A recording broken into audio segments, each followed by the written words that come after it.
We have the tongue. Start with the tongue. We actually cook the goat head as well. The saw is a little neater. You just take the head off. Maybe have a buddy stand by and pull the other side. So we took the head off, and what I want to show you is two ways to take the shoulders off. You know, the classic way to cut a shoulder is to cut right through here. You can hear it as I'm pulling. Simply just cutting through right to the shoulder blade and pulling it, you know, not cutting through really much muscle at all. And so here you have your shoulder. So there's another way to present the shoulder, which is pretty common as well, and that's sort of the box cut, and actually take off part of the rib cage along with the shoulder. It just sort of gives you a little more meat. So I cut up, so I know where I'm making my cut, and then I just continue down. Cutting through to here, and then, since I'm not that strong, I'm going to cut right down the center. I'm going to take the neck off, and then we'll have they call it a box cut because usually they cut to about here on the neck, the butcher, and you've got this sort of square box or square cut. Let's cut through. This part's a little meatier. When you saw, you want to cut through the meat first. Probably should. So then I can crack the rest and then finish the cut. Alright, so then we'll take the rest of the shoulder off. And we'll do it right through the vertebrae as opposed to cutting along the vertebrae.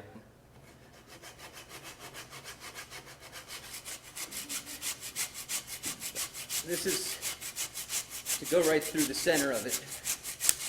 If you don't have it, I'll show you on the other side, if you don't have a saw, you just cut along the vertebrae as opposed to through it, and you know, it's just as good.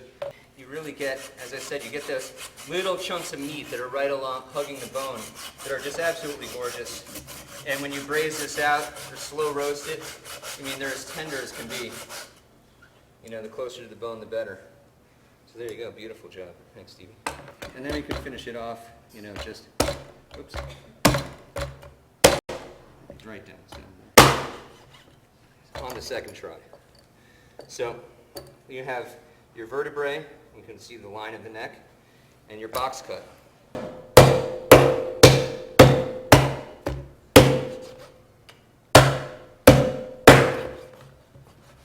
So you can just throw that, and then you have your shank cut off, and then it looks more like a box, hence the name. Now you're left with the ribs. You're left with this side of some of the neck meat. This is all great to be braised out. One of the great ways to do is to take the ribs. We can go down to here. We'll go all the way down to this last guy here. Come up like this, all right? A little bit of loin. I'm just hugging the vertebrae here. You can hear my knife scraping along there. And now, what I wanted to show you, if you don't have a saw, you want to cut your ribs. You got to get in there, and you don't want to cut the loin too much. See, I've cut up, so I'm saving this meat here. And then I just start to cut down into the rib. Normally I flip this around since I'm righty. Then you just can chop right along the vertebrae, like so. But being sure you cut your meat here first, so then you just cut right along. And that's how I learned to do it. I didn't learn to do it with a saw. Then one day I found out there were saws. I was like, shit, why didn't anybody tell me there was a saw? So you see here, where I cut right in the middle of the vertebrae, and here, this is right along the outside. So I'll choose that as a point to cut right through. I'll show you a couple of things here. I'm going to cut the tips off, right? These are the ribs. So you see I just broke the tips here. So you have a little bit of the rib tips and the goat belly, or also referred to as breast. Here, you're left with some of the top part of the loin here. And you know, this is not going to need as long a treatment. I don't think we're going to be ready to cook it, but this is not going to take as much cooking as obviously the other pieces of goat. So these ribs, this plate, you can treat as a whole thing and just braise it out. You can take the flap, and you can actually eat all of this. You don't have to cut it away. I'm cutting it away right now to show you, but I mean, this, you can actually just fry this up and you can cut it and have, you know, and just eat it. This belly flap, again, can be cut from the ribs, right from the end of the ribs. This is really great to braise, to press. We've made goat pancetta, goat bacon, curing it for like 3 days in a salt and sugar cure, and then smoking it. So there's a number of different things that you can do with it. The ribs, you could also take them and break them with a cleaver. Take the thin one. And as you break it, you could break them in half and then cut them accordingly. But I mean, little riblets, you can cut them. I like to leave them long, just take the tips off. The goat kidney, I'm not a huge kidney fan, period. Never have been. But they're certainly edible. And you eat them all over the world. So here, we've got more belly flap here, which one side I'm going to show you, we'll do 2 ways again. Try and do these things in 2 ways. But I'm going to pull this flap off. You know, you're left with, to leave you with what, you know, is conventionally called, or I say conventionally, called the saddle. So you got this whole flap of belly meat here. Delicious belly meat. So now we're left with our leg here, right? You can see, and you can see the joint. When you're butchering, really, it's all about where's the joint. You know, I mean, that's the whole thing. When you're trying to take apart an animal, you want to know, you know, where do I cut? Well, there's a bone there, right? And I want to, so you go in, then you feel for the next bone. I mean, that's really how you, when you're starting off butchering, you want to go slowly and you want to feel. You know, well, that looks like a good place to cut, and then all of a sudden, lo and behold, you find your joint. You wiggle your knife around in there. You're like, huh, look at that. You get right in there, right? So, did I take the tip off my knife? Yeah, I may have, but, you know. So,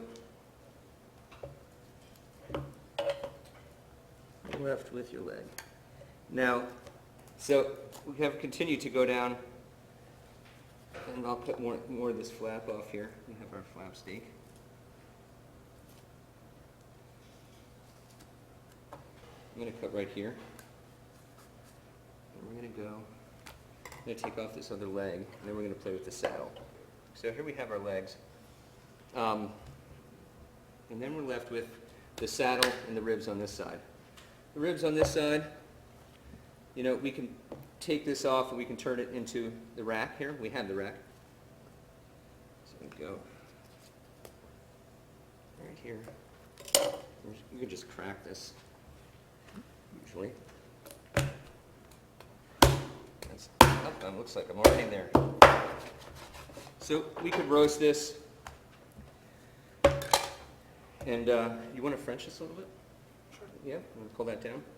Steve's going to just pull this. I'm going to go over the saddle with you. This is referred to as the saddle, this lower part here. So from here and then to here, we have our loins, and we have the belly flap.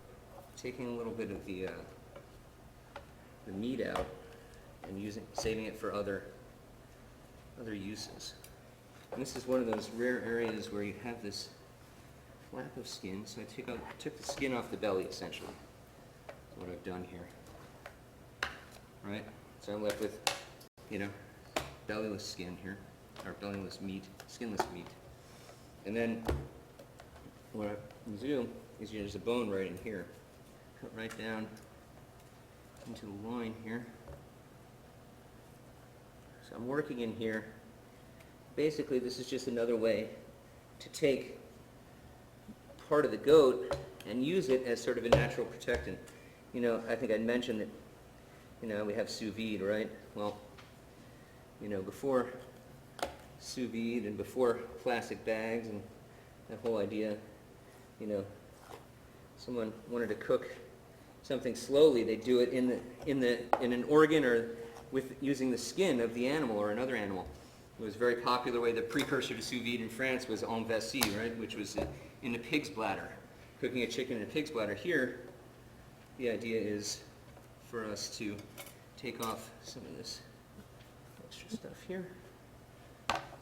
Here I'm using the goat's skin and take off a little bit of this. Anything extra. Sort of just a little stringy fat we don't need. This can go into our fat pot. So here I have the skin and I have a piece of loin, and there is a little bit of fat right here that you want to take out that won't render because this cooks quickly. So you want to be careful. Just pull that out. Just roll it up. And then you sear it. You can tie it. And then you sear it and it protects it. And of course, you can also just take it right off the bone.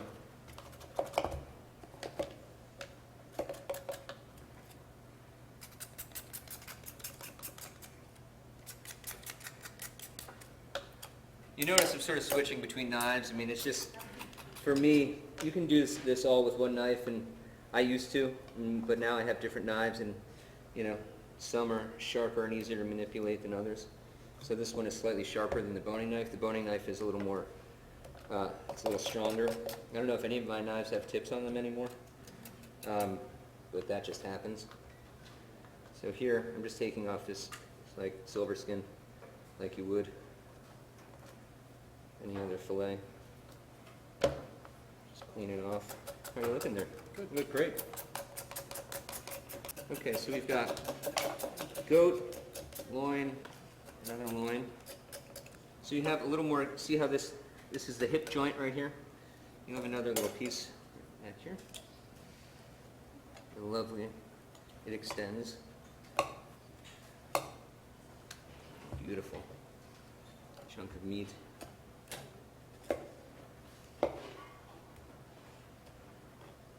Once again, clean this up.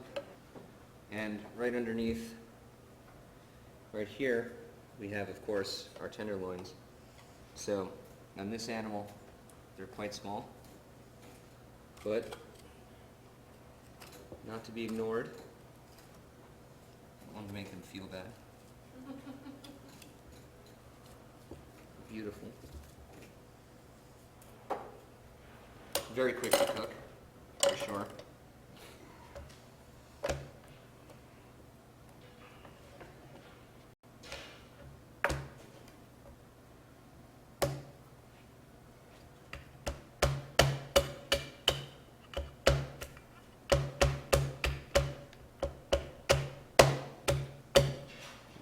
Some little tenders for these guys too. We will reconstruct the goat. This is like a game of memory. Now, the belly flap and this stuff in here, I would use for braising. This is obviously stock. Bones, scraps, I'll go for stock. Ribs, slow roast or braise, or smoke braise, as Stevie has coined new term, smoke braise. The tongue, what we do most often with tongue is that we'll give it we'll poach it, and then we'll pickle it, or we'll poach it in a slightly acidulated liquid, and then we'll chill it, slice it, serve it on the plate, serve it on the sandwich, maybe serve it with some vegetables. You could also a bit of bread. you could also hot pickle it day of. Comes out really good. Yeah. So you could serve it as a hot pickle. Yeah. The head, we can actually. Want to crack it? Yeah, crack it. Steve, he gets excited when I start talking about brains. That's the best part. We've got the neck. The neck, there's really only one way to cook the neck, and that's smoke braise. No, it's it's braise or smoke braise. As you saw, and I wanted to show, made a point of showing you, cutting that in half. You can, if you have the saw and the time and the ambition, you can saw, zip right down the center of the neck, and it's a great way, for two people who aren't intimate and don't like forking out of the same plate. You can cut right down and braise it out, and braise out the two halves of the neck. I don't do that in the restaurant because that's a lot of work for us to do for getting that kind of yield. So usually I'll have my butcher, if I'm buying lamb and I'm doing lamb neck, I'll have them zip it down the middle for me. The shoulder, once again, this is something that we cook at about 225 degrees. So, more often than not, I'd take it in a big roasting pan, I'd sear it off, then I'd sear some vegetables, throw it on top of some vegetables, add a little stock to it, cover it, and let it go at 225 degrees for a long time, like 6 hours. But this size shoulder. Smaller shoulders you can really roast without any liquid at all. Then you get in here, and you've got this shoulder meat that we took from this shoulder we took off here. And you have, this is the ribs, obviously, once again, with the flap taken off. More likely than not, this part I'll throw to stock. I'll save the neck here, and I'll probably cook that out, and I'll probably end up eating that before selling it. But so at home, honestly, these are the parts that I cook for myself, and I'd cook and just give to people who are friends who really understand good meat, because these are the parts that you can slowly cook. You can throw this in a braise with the shoulder cut like this, serve this part, take this out, and then when you pull it out, you can let it cool, and then you can crisp it up in a really hot oven or right in the pan, and you get these crispy bits right on the bone.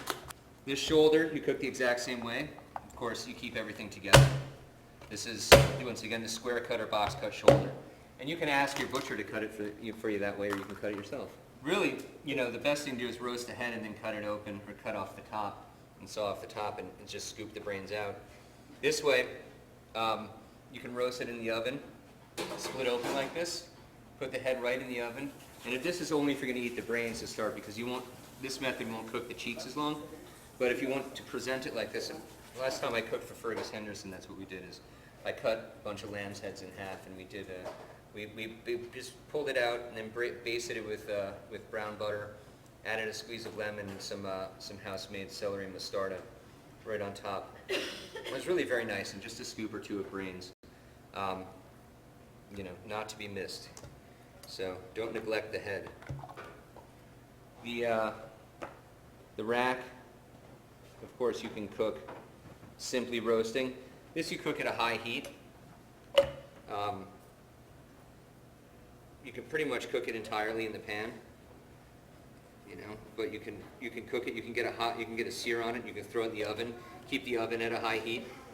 Keep the oven at about 400 degrees. You throw it in there, and you can just roast it off like you would the loin. This you cook and slice, treat just like the loin. This ends up going to stock, and we break down the bones, chop them up. This, as I said before, cook it 325 to 350 and roast it. And depending on the size of the leg, this is going to take you 1.5 to 2 hours. Very simply. The bacon, now you want to talk about taking the belly and the belly parts and actually curing them. That's something that not a lot of people are doing. Some people are doing. We certainly do it and play with it when we don't cook it whole. But you can cure this for, I would cure this for 3 days. Cover it in salt, mixture of salt and sugar and whatever kind of spices you like. Mixture of black peppercorns and coriander, a little cumin. And then take it off the cure and then smoke it. And if you smoke this at 180 degrees for about 2 hours, just let it set, then you can slice it, and you can have traditional smoke-style bacon, or you can actually cure it and then roll it. And we have a little wine fridge in the sub-basement at upstairs, Uptown Fatty Crab, where we do some curing where we don't like people to know about it. And so what we do is we roll pancetta and out of lamb belly and goat belly and hang it down there, and then we slice it and we do different charcuterie.